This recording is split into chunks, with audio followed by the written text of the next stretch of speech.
समुद्रोल्लंघन की तैयारी। राक्षसों के राजा रावण की राजधानी चारों ओर समुद्र से घिरी हुई थी। वहां का दुर्ग किला भी बहुत विशाल और सुदृढ़ था।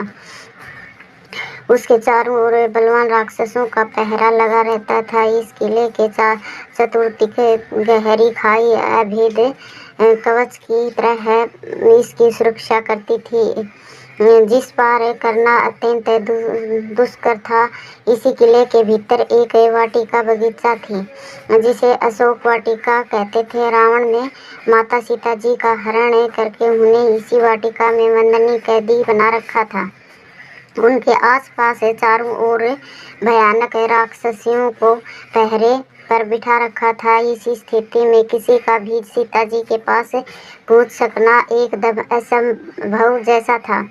सबसे बड़ी समस्या समुद्र को पार करने की थी। इसकी चौड़ाई 100 योजना 800 मील थी। बिना इसको पार किए किसी के लिए भी लंका पहुंचना असंभव था। सब लोग इस समस्या को लेकर बहुत ही चिंतित थे।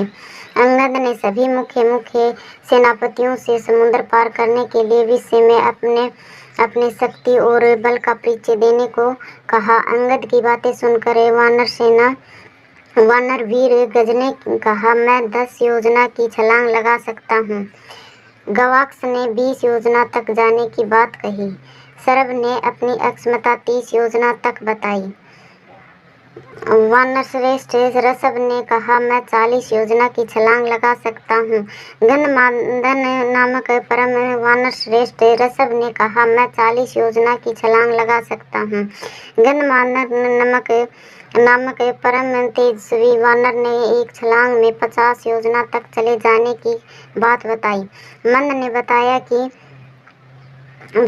वह एक छलांग में 60 योजना तक जा सकते हैं। परम बलशाली वानर राज देवी ने कहा, मैं एक छलांग में 70 योजना की दूरी पार कर सकता हूँ। वानर श्रेष्ठ सुसेन ने एक छलांग में 80 योजना लांग जाने की बात कही। सबकी बातें सुनकर भालुओं की सेनापति जाबान ने कहा, अब मैं बहुत बूढ़ा हो चला हूँ। मुझ में पहले जैसा बल नहीं रह गया है, लेकिन मैं एक छलांग में 90 योजना तक चला जाऊंगा, इसमें कोई संदेह नहीं है।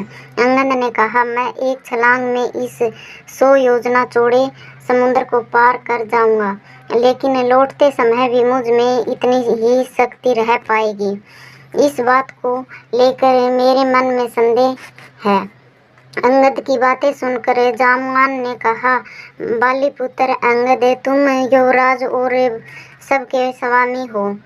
तुम्हें किसी प्रकार भी कहीं भेजा नहीं जा सकता। अंत में वर्द जामवान ने हनुमान जी को देखा। वह उस समय चुपचाप एक किनारे शांत बैठे हुए थे। जामवान ने कहा, वीरवर हनुमान, तुम इस तरह चुप्पी साध कर क्यों बैठे हो? तुम पवन देवता के पुत्र हो, उन्हीं के समान बलवान हो।